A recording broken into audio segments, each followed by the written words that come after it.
Welcome to the Clarity Advisor Show, where you'll learn how to grow your team today.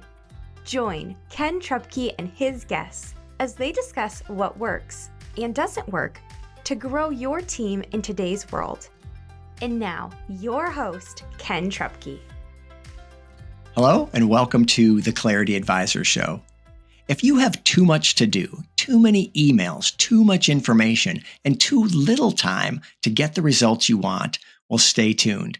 My guest today is a productivity and workload management expert. Leslie Shreve is the founder and CEO of Productive Day and the creator of Taskology, the science of getting things done. Leslie works with professionals and their teams, teaching them a simple, easy-to-use system to manage their workloads, make more progress, and enjoy more stress-free time at home. And that sounds terrific. I can't wait to dive in. So welcome to the show, Leslie Shreve. Leslie, thanks for being here. Thanks so much for having me as a guest, Ken. It's great to be here today. Oh, you're welcome. So Productive Day, what makes you unique and what problem do you solve? What's unique about Productive Day is what we offer to our clients. We offer a proprietary system that helps solve the problem of having too much to do, not enough time, way too many emails, too much information, not meeting deadlines, working late and nights, weekends. The list goes on of the things that folks aren't achieving. Either their progress is slow, maybe revenue is delayed, maybe tasks are missed, follow-ups are forgotten. On and on and on. And they get frustrated and often overwhelmed with everything that they have on their plate. And they're having trouble keeping up with everything. And so they feel like without any time during the day, they've got to work late and work on weekends. They're exhausted. They're on their way to burnout. And when you're that stressed out, you're not doing your best work. Yeah, for sure. So Taskology then is the system that you created, also the title of your excellent book. So tell me about Taskology. How does that fit in with Productive Day? So Taskology is a system I created many years ago. We just celebrated 21 years this month. And in the early years, I'd say after the first couple of years, I realized I was teaching my clients the same things over and over and over again. And I thought, seems like a system. Better get that out of my head. And so I started the business in 2003. By 2008, I started getting the ebooks all out of my head. So it was like I was taking a component of the system from my head and just getting it knocked out one at a time. So it started with task management, and then it was time management, and then information, then email. So basically I say that we've got 3 components to the system, but it's really 4 because information is tucked in to the time management piece, which I can explain in a bit. But Taskology became the system then in 2010. So it took me a couple years to get it all out in a paper format. Even though I built the business on private consulting for the last 20 years, I wanted to get the assets out of my head. So by 2010, I created Taskology, the science of getting things done, and I trademarked it. So all those components are all the processes that people have in their workday. And these are the areas we focus on because you need a system in order to make the progress you really want to make and hit the targets and goals that you really want to reach. And far too often these days, people are so fragmented in how they're getting their work done, and how they're working isn't working. How they're working isn't working. So true. Well, before we jump into Taskology, I'd like to jump back and help us walk us through your career and how you got to the point when you started your own business and started teaching and learning more about how to get work done more effectively. Yes. So I actually, from a very young age, knew that I wanted to be in the corporate world. My dad was at Black & Decker for more than 30 years. And I remember one weekend when I was very young, probably 8, 9, or 10, I'm guessing, because I really don't know.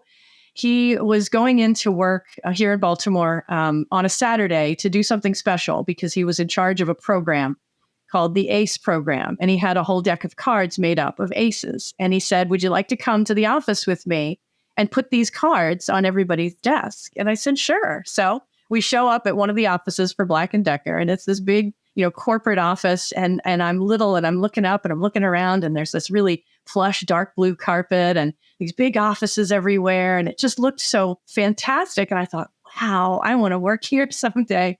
And so through college, my summers and winters, I worked at Black & Decker through my freshman through senior year. And I also worked at McCormick here that's headquartered in Maryland. And by the time I graduated from college with my business degree, I was able to jump right into work 2 weeks out of college. And I started out in a career that's very different than what I do right now. It was all material management, purchasing, and contracting. And it was mostly in healthcare. And I stayed for 13 years doing that career in various different organizations around here, like LifeBridge Health and Bon Secours Corporate, which actually had 35 acute care hospitals up and down the East Coast, and one of them was in Michigan. Yes. So I was there until 2003, and I decided to start my own business. I knew that I could use my innate talents for something grander, something to serve people, something to help people, because I loved what I did with contracting and purchasing and all that negotiating of $1 million contracts and all. But I just felt like there was a calling that I needed to answer. And so I quit without a business plan, by the way. So my plan was don't screw it up. And so I just jumped right in and I started working with clients. And I really thought that, I guess the primary thought at the time was I'm going to help people get organized. And I found out very quickly that is not the name of the game. And I immediately pivoted, and the rest is history, because it's really about efficiency, productivity, and progress. Okay. And why? Yeah, tell me about those three. Why is it those three and not something else? Well, a lot of people say, and I actually just saw it again this morning because someone sent someone over to me and they were looking for someone to help them get organized. And that is not the name of the game. That is not even the first step. It is actually a byproduct of getting a system in place in your workday that helps you get things done, because the name of the game is really task management, because that is the driver of your progress and your success. So everything revolves around task management. Even email management is task management in disguise, if you think about it, because it's bringing you tasks and follow-ups. It's also information management in disguise. But think about how we talk on the phone. When you hang up the phone, you've got stuff to do, just like when you finish reading an email. But we don't call it phone management. No. But email management is so huge in the workday. There's so many that people get that we've named it as a thing because it's such a heavy burden. But it's really the same as when you get off the phone, leave a meeting, end a call, or answer an email. It's what you do with the information that comes out of those communication tools.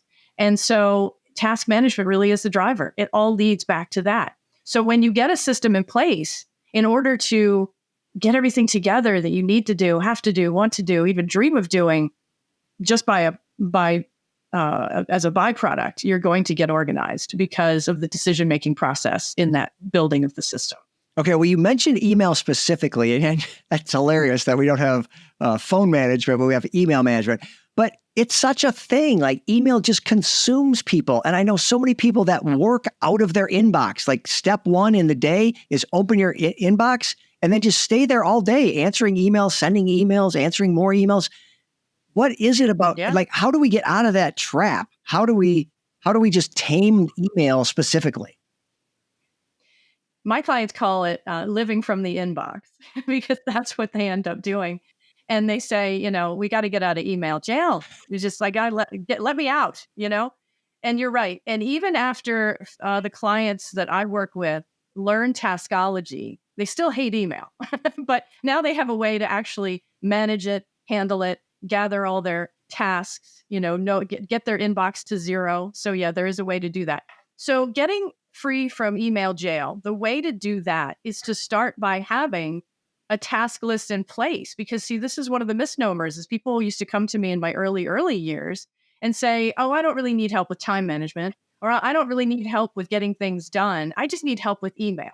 And what they didn't realize was, well, you do need help with task management because email is just one source of tasks. But professionals don't realize there's more than 10 different sources of tasks in your workday. Email is just the most annoying. So if you don't have a method for managing tasks, for gathering them, planning them, prioritizing them, and getting them done, you are never going to be able to tackle email. So let's pretend that you do have a central digital task list like the one that we have in Taskology. At that point, then you're able to incorporate the tasks and follow-ups that come from email. as well as making decisions about all the other information that email provides. Maybe it's an event you need to go to, or it's information you need to save in the hard drive, or it's contacts that need to be in your contact system. There's so many different places where these bits of information and the tasks can go. Well, actually, there should be only one for tasks. That's it. I call it mission control. Everything else is going to be reference information. And what people don't realize is that nothing is best managed while it's still sitting in the inbox. It needs to come out and go into other locations, better locations, where those bits of information or the tasks are really best managed. I mean, we have places for things. People leave contact information embedded in the email, and now it's tucked in a folder on the left side of the screen. And when they want to find, Joe Smith's phone number, now they're digging around for it. Well, that's a big waste of time. So we have the contact system. Let's use it. And when I set up the task list, I want everybody to use that for their tasks and their follow-ups and pending items, things you're waiting for from other people. It all goes in there because that central inventory is essential for doing everything else in your day, including getting a grip on email. So email, if I'm hearing you right, is a form of a task that you have, or it's a method for you to get inbound tasks. It's not essentially different than any other form of that task come at you. It just feels different because it's such a big thing, but it's really of a kind of all the other things. And so getting the system down where you've got this master task list and let email feed into that is the key. Am I getting that right? You are. And let me just clarify to make sure that we're on the same page. Those 10 different sources of tasks in the day, actually, there's more. You've got email and then phones. You've got texting now. You've got meetings, hallway conversations. You've got the papers and files on your desk as reminders of things to do. And when you create a to-do list, for instance, on paper, like a legal pad, big pad, little pad, spiral pad, notepad, steno pad, Post-it note, whatever it is, that becomes yet another source as well. And then you have tools that you're trying to manage the tasks. You might have a whiteboard, an Excel spreadsheet, a Word document, Asana, Trello, Todoist, Microsoft, you name it. And all of this stuff now is you're looking everywhere to see what you need to do today. So you're correct that the task is a task is a task. It doesn't matter where it came from, but email is such a burden that it's a thing. And so when we get every task that someone is responsible for, every task and follow-up, et cetera, all into the Taskology task list, doesn't matter at that point where it came from. And it doesn't matter when you're going to do it. We give them all target dates of action because you got to start somewhere. And then it's very flexible because when your day changes, you have to be able to pivot. And the trick is you've got to be able to pivot and turn on a dime, but without missing, losing, or forgetting anything. And that's what Taskology allows you to do. But it's not software. It's just a methodology for your technology. Just so happens it's mainly in Microsoft Outlook for my clients because they're all corporate. But it works in other systems as well. So I've worked in Todoist, or I don't know, you can name a whole bunch of other ones, but it's all going to be similar. In any case, yes, email is the burdensome one, but a task is a task is a task. And until you get them all in one inventory, a lot of people are flying blind. So interesting. And I'm glad you mentioned the tools, because I've also seen people think that like the tool is the problem, or the tools, more accurately, the tool is the solution. Like once I get Asana or Monday or all the ones you mentioned, and there's more, that will solve my problem. I'll get organized once I get it all in Asana. So tell me about how the tool should actually be used and what's true about tools and what's not true about tools. Definitely. The challenge with those bright, shiny objects and really putting your stock in, when I get this, then I can fill it up and take care of everything. That will solve all my problems. No, it won't. Because when you are faced with a brand new system like that, and you are attracted by all the bells and whistles and colors and categories and projects and tasks and subtasks and on and on and on, it's overwhelming. It can be very overwhelming. And I have had countless clients come to me in the past and say, well, I tried such and such and it didn't work. I didn't know quite how to make it apply to what I do, or I got overwhelmed, or I stopped short because I had questions and I had nobody to ask, or I ended up spending too much time on system and not enough on my work. And that's the one I hear the most. So the reason that isn't going to be the solution, there's a couple reasons, actually. The first one is if you don't have a guide, if you don't have someone to show you the way, it could be a whole lot of stumbling going on when you're trying to set that up, number one. Number two, when people get something like that, even if it's a project management system, like Asana or Trello, or in the old days, there was like little task apps you could have on your phone, whatever it is, it ends up being a Band-Aid. And it doesn't solve all the workday problems because you still have to think about how am I handling time and information and where am I saving things and how am I managing those electronic documents or my papers and files? How am I handling tasks from email? So if that task system, whether it's project management or tasks, it doesn't matter. If that doesn't incorporate everything, you still have a partial list. And that's what I find most often. What it does is it turns into a digital legal pad. So what they do is they fill it all up and it all says subject and due date, which we don't do, by the way. So it's all subject and due date. And it's this endless list that becomes overwhelming. And they're like, yep, I got it all in there, but they really don't. Because if I got a hold of their office and their workday, there would be about probably 20 or 25 other things that they left out. And a lot of them might be an email. Now, if they have a connection between the task system and the email, yes, they probably could incorporate those. But the question is, are they doing it? Are they doing it right? And are they actually creating an airtight system that really does have everything in it? Or is it just what's on the forefront of your mind right now? Is it just the hot stuff? Because see, in my system, it's everything.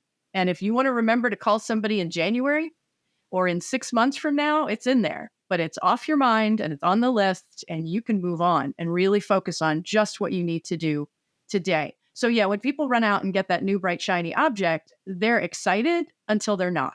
And then it becomes a new burden because now they need time to do it. Now they have nowhere to turn for questions. The people who answer the questions at the project management, software place, they're like, oh, you could do this and you can do that. What they're doing is they're telling you how to use the actual software, but they're not helping you with the task management methodology at all. That's two completely different things. Even Microsoft Outlook, people say, oh, I tried that and I didn't like it. So I went back to my Franklin Covey planner.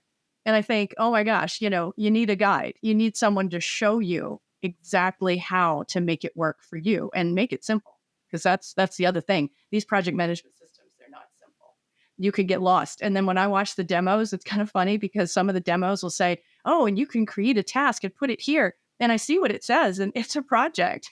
I'm like, that is not a task. That's big. That's got a lot of steps to it. So it's overwhelming for people, really. Yeah, that totally fits with what I've seen and what I've experienced. And I've also seen people get the new software and then spend hours, days, weeks learning the new software and then getting further behind because instead of doing their work, they're learning the software to help them do their work. But in the end, for all the reasons you just walked us through, they're not going to get the results. So now all that time learning that software was also just a waste that just puts them further behind. It's just such an endless kind of downward spiral until what you're saying is until you get that guide and get the system that actually works. So, well, I've got, of course, many, many more questions, including how leaders can help their teams. And we'll get to that on the other side of the break. So stay with us. We're talking with productivity expert Leslie Shreve, and we'll be right back on the Clarity Advisor Show. Is your business where you want it to be or on track to get there? Clarity Advisors helps business leaders improve communication and get your team aligned and engaged for greater success. We specialize in helping you streamline your sales and operating systems to improve efficiency and grow your profits. Call or text Ken at 616-822-2998 to have a complimentary 12-minute call to see what some clarity could do for you. Okay, welcome back to the Clarity Advisor Show. Today we're talking with Leslie Shreve, workload management and productivity expert. So Leslie, you talked us through a lot of things that are tough to get our arms around as individuals. So if you're a leader and hopefully you're a leader who's figured some of this stuff out, but even if you're in the process of figuring it out, how can leaders help their team? Because it's so painful to watch other people struggle, whether you figured it out or haven't figured it out, just seeing that other people haven't is painful and difficult and lacks productivity for you as a leader as well. So how can leaders help their team? Well, leaders can help their teams first by helping themselves. So if they haven't figured it out, and by the way, most of my clients are C-suite leaders. So even when they're experts at doing what they do. Workload management is another part of the workday that's completely separate from what someone does with their level of expertise, whatever it is. They could be an attorney, or they could be in construction or finance, or you name it. It doesn't matter the industry. They're great at what they do. But that other part of the workday is called workload management. And that is how you're getting things done, how you're managing tasks, how you're getting time, how you're managing email, and how you're finding information. So two things happen with leadership. One is that there's a selection of leaders who say, oh, well, I don't get involved in that. I let my people decide. And then there's the other ones who say, oh, well, I've got that dialed. Why don't they? Actually, and then there is, of course, the third one. And that category says, well, I don't have it dialed and neither do my people. Let's talk, because they know that they're great at what they do. They love what they do, but they don't get to do it. They want more time to get back to what they really do best. And they want their people to enjoy that as well. So it's almost unfair to expect your people to hit deadlines and goals without giving them the tools or the wherewithal to do it. And so that's why I'm so passionate about providing a system for people that they can really use and rely on and trust so that they can hit targets and deadlines. But the leader, they really should come first. And hopefully in most cases they do, whether with me or someone else. Because when they become the model, the showcase of what's possible, because they've learned the system from A to Z, not only can they cheerlead, the system and be cheerleaders for their team, but then they can also answer questions. They can also be the added coach or the guide to help people. And they can really help make it happen for them. And together they can all talk the same language. They can all understand each other's position. And they all know what's possible for their productivity and their success. So leaders really need to look carefully at these project management systems because, like you said a few minutes ago, even on an individual level, people think, oh, when we get this thing, it's all going to be solved. But it's not. And so even though, it's wonderful that you're trying to provide your people with a project management system, and I see that so much these days, I know the roadblocks they're going to hit. They're going to hit the same roadblock. As a matter of fact, it's going to be even harder. And when I hear from clients who come to me and they say, oh, we've got, Microsoft Teams, or we've got Asana, or we use this other project management thing, what I'm hearing them say to me is, oh my God, Leslie, I have one more place to check now. And it's killing them because before they still have the phone, the text, the social media, the meetings, hallway conversations, email, papers and files on their desk and their legal pads. They might have 8 legal pads filled with things to do. And now they've got a project management system to deal with. And they're tearing their hair out going, how am I going to keep up with all of this? So the project management software is not going to be the solution. What matters is the methodology for the technology. And so leaders really need to just add that perspective to it because they need to understand that the project management tool isn't going to solve their team members' problems, and their problems and challenges will persist. And individual productivity builds company productivity. So we got to fix it on the individual level, including the leader. Right. Well, I'm glad you mentioned in there, you said success and results. And that's really what this is all in service of. We're trying to be productive to get things done for our customers and our clients. And we're trying to be efficient in that and have our team be effective and efficient in that. Because it all builds up in service of getting results for our clients. So just productivity, stepping back from Taskology to more productivity in general.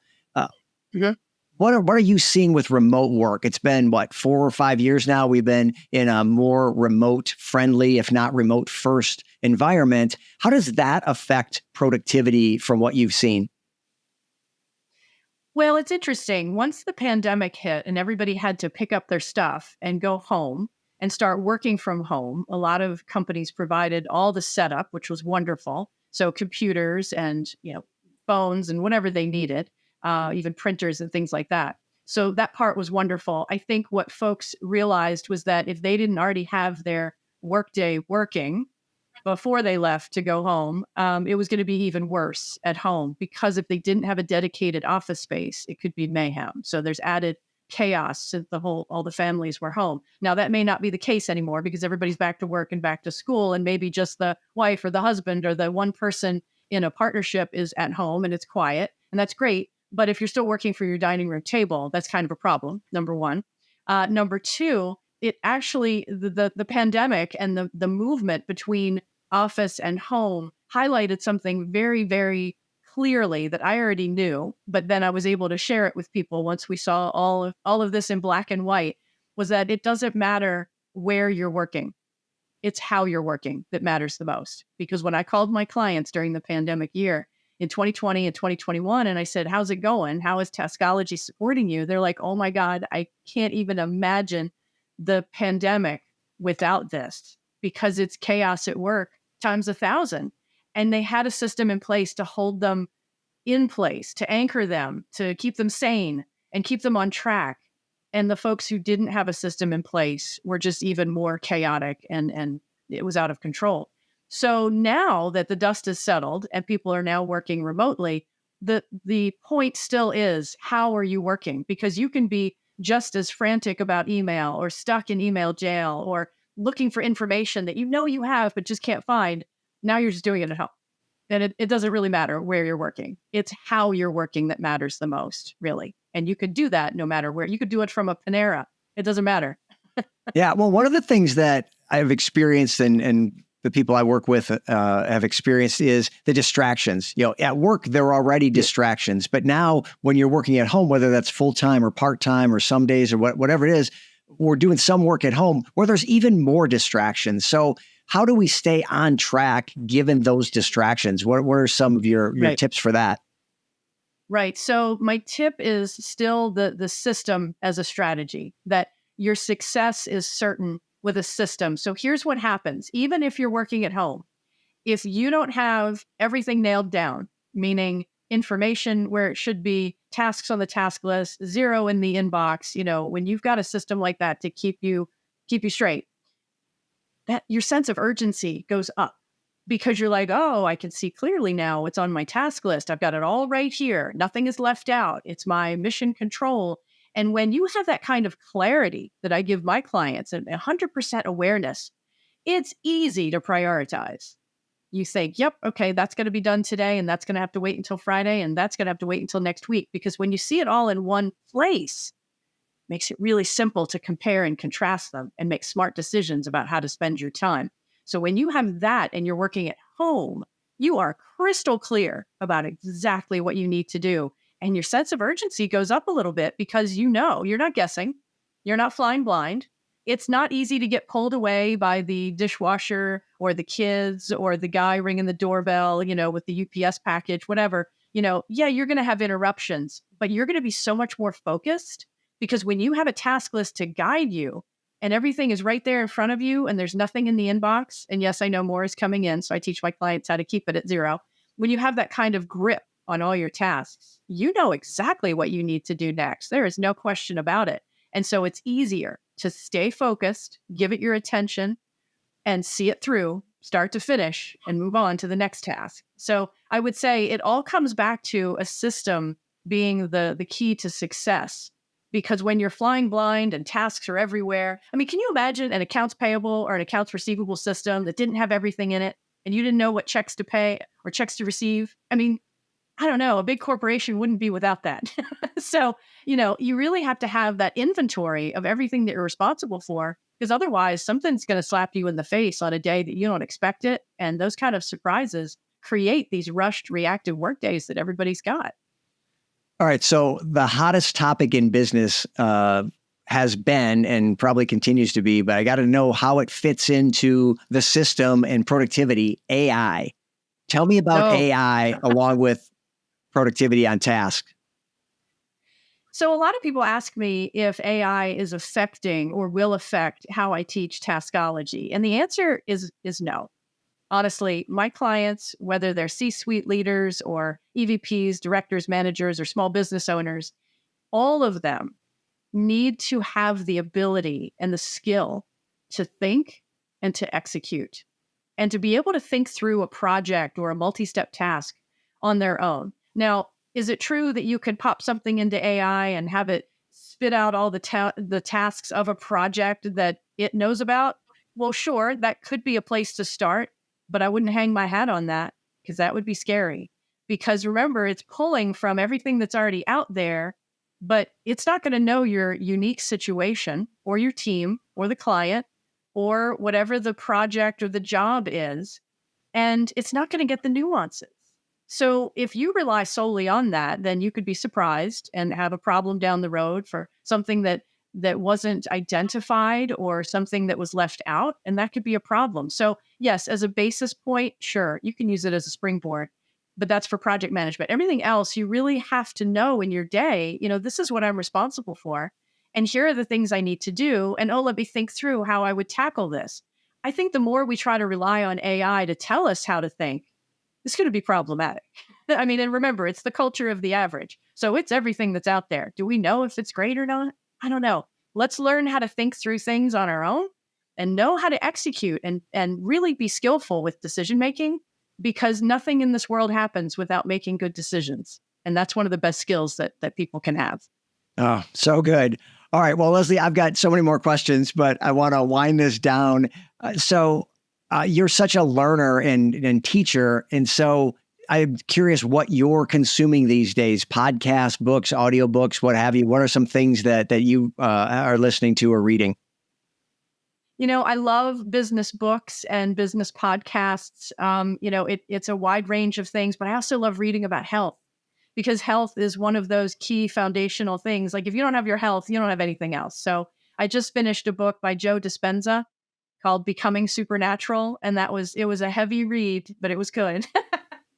And now I'm looking at some more health books and looking for some more business books. So looking for recommendations if you have any, because I've just, finished up a few things. I also love reading about the laws of the universe. So big fan of The Science of Getting Rich and all the old Wallace Wattles and the Napoleon Hill.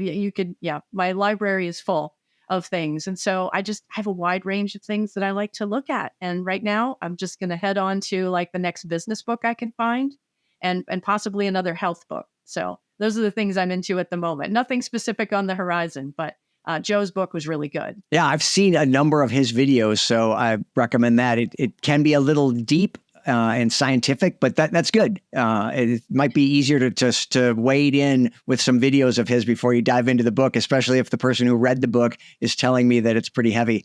So, yeah, and he's a neuroscientist, yes. So that's why it's so heavy. Yeah, he's very accomplished and credentialed for sure. Exactly. Yeah, well, we'll get those links in the show notes, and also a link to, funny you should ask, I do actually have a list of recommendations of books. So we'll have that in the show notes as well. So, well, Leslie, this has been fantastic. Who should reach out to you, and what would be the best way for them to do that? Well, anyone who is feeling so stressed out and stretched at work, frustrated by progress, not feeling accomplished at the end of the day, buried in email, just trying to come up for air and feel like you have the time and the freedom in your personal free time. Like if your personal time is not your own, give me a call. Visit the website or certainly email me. So the website is productiveday.com, pretty straightforward. And my email is Leslie, Leslie, @productiveday.com. And I would welcome everyone to visit the website because we have 2 free gifts that are really awesome. One is a productivity quiz, if you will. It's very diagnostic and fun. And it answers the question, what is your number one productivity blind spot? And at the end, you find out if you're a giver, a marker, a jumper, or a detective. So that one's fun. I recommend everybody try that. And the other one is what we call the Productive Day Smart Steps. This is a 52-week series of little 2-minute audios from me with tips and strategies straight from Taskology. And so if you want to really get familiar with the system and start getting your workday back on track, I welcome you to sign up for that as well. So those are 2 options for people and when they visit productiveday.com. Oh, excellent. Thank you. And I'm going to put another plug in for your book. If you're watching on YouTube, you see the book right here in my hand. I picked it up after the first time Leslie and I talked, and it's great. There's so many tips and things in there. A lot of it is in there. Leslie, you also have a course online, yes? Yes, we're rolling out a new course this year. It is a Taskology course, and it's called the Productive Day Powerhouse. So, excuse me, we'll be launching that in September. Terrific. And I'm definitely going to have to go check out that diagnostic, only if only because I don't think I've ever heard diagnostic and fun in the same sentence. So I need to go. I need to go experience that for myself. All right. Well, well, this has been terrific. It's such a pleasure to talk with you about productivity and Taskology specifically. Email and getting things done is such a challenge in the workplace and in life in general. And if you want to have that time home that's stress-free, as you suggest we can by following a system, and that's got to be welcome news to everyone. So thank you so much for your time today, and really appreciate it. Thank you so much for inviting me to be a guest. It was a lot of fun. All right. Thanks, Ken. Oh, you're welcome. And that brings us to the end of another Clarity Advisor show. So thank you so much for joining us. If you could comment on this show or leave a review on the platform you're watching or listening to, that would be terrific. And we'll see you next time. Thank you for listening to the Clarity Advisor Show. Clarity Advisors is a speaking, training, and consulting firm specializing in helping you simplify your sales and operating systems to improve efficiency and grow your profits. Connect with Clarity Advisors today to learn more about how they can help you improve communication and get your team aligned and engaged for greater success.